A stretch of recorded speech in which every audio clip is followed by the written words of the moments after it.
Welcome to Eastern Creek Raceway in Sydney and round 6 of the Shell Australian Touring Car Championship. When we left here yesterday, John Bowe had pole position, but of course his teammate Dick Johnson drew the outside of the front row. And as you can see, Mark Skaife got away to a rather slow start. That put John Bowe and Dick Johnson up chasing 1-2, and that's exactly where they finished. Johnson looking quite keen there as he got away from John Bowe. And Larry Perkins, of course, was to finish in 3rd place. And there's Thomas Mazira at the back of the field. And yesterday, Thomas in the Holden Racing Team Commodore had a very difficult qualifying on his flying lap in the fast left-hander at the end of the long straight. He got out in the grass here, got the car all sideways, slammed the wall and wrote that car off. Terry Finnegan very lucky to miss Thomas Mazira. You can see the damage done to the HRT Commodore. So last night the crew went to enormous lengths to change engines and gearboxes and get this spare car ready. He'll run from the back of the grid with a 10-second penalty with new tyres.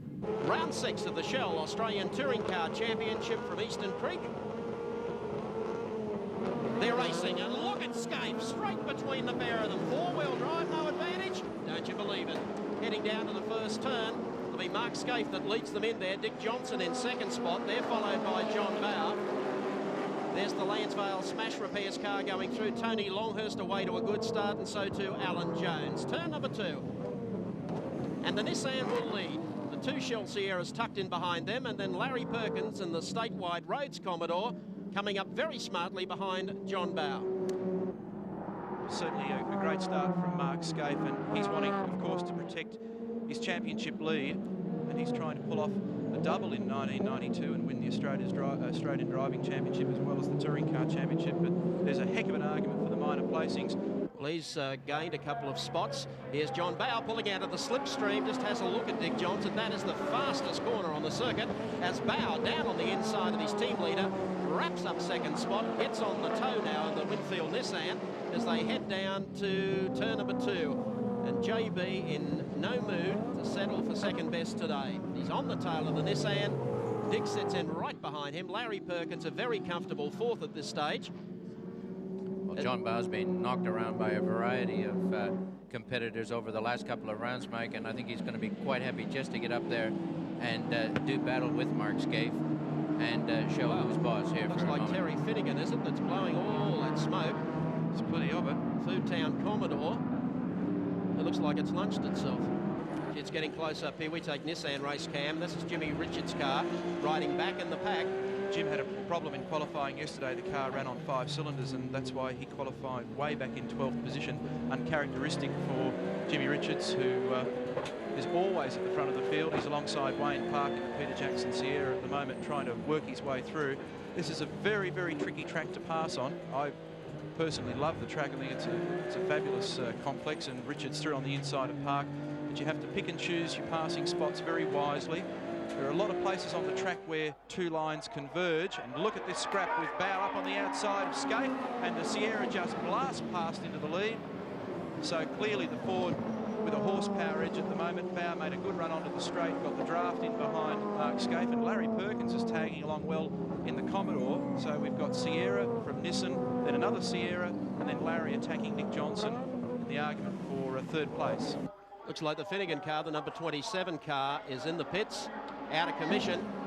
Bowe's opening up a very healthy gap now over this group, but just going back to discussing Tony Longhurst, I think that you'll find as this race unfolds, and it's 16 laps in total, and then you get into the 2nd heat, that the BMW will be very strong. Larry now up the inside of Dick Johnson. Dunlop Race Cam tells the story, and Larry has a spin, and a big one. Locked up the rear brakes. And he's got Johnson, the side of Johnson's car on the way through.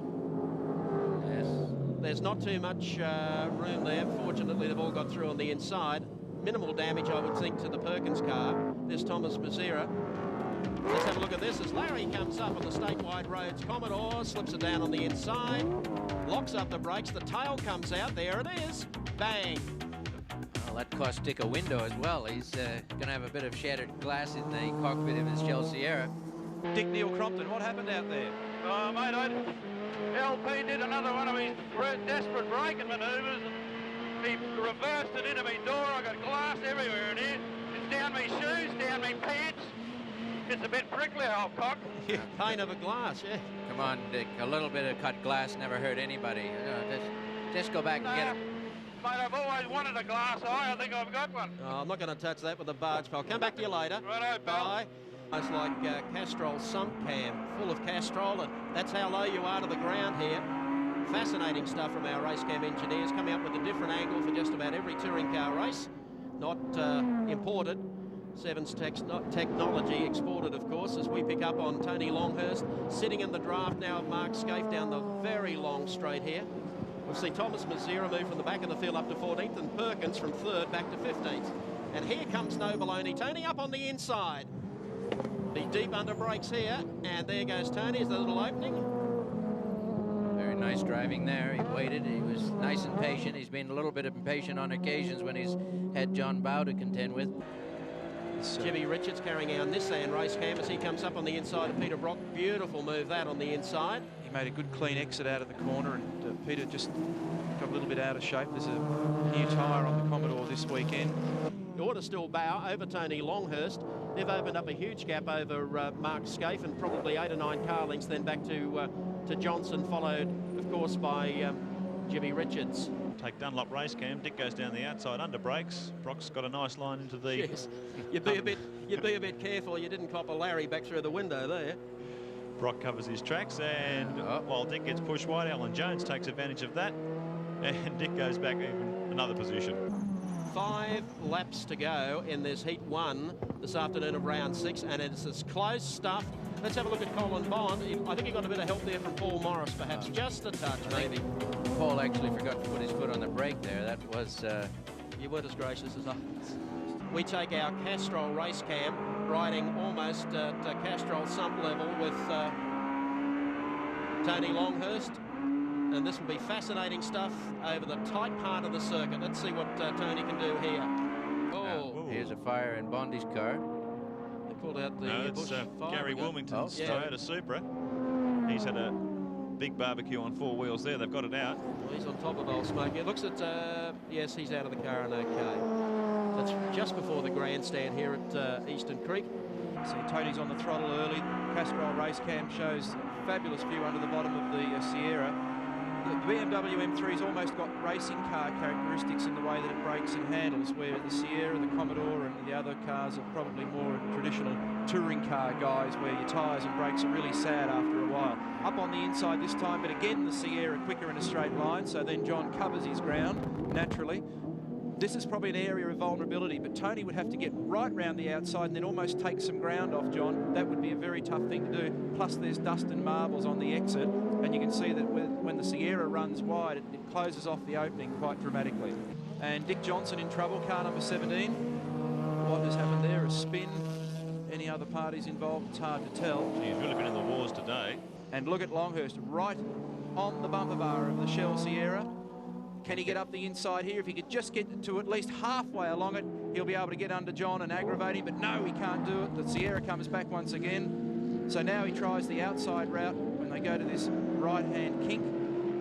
Pretty impossible thing to do, Alan. He wants the sling-in type, but you mentioned earlier he gets off the engine speed and the Sierra is just a little bit too strong for him in a straight line. Okay, last corner, coming onto the main straight, the crowd's up on its feet. And Longhurst doing everything he can, but he's going to be shy on horsepower. John Bowe, I think, is going to survive, or will he? It's going to be very, very tight, but no, the Shell Sierra, John Bowe at the helm, takes the win in Heat 1.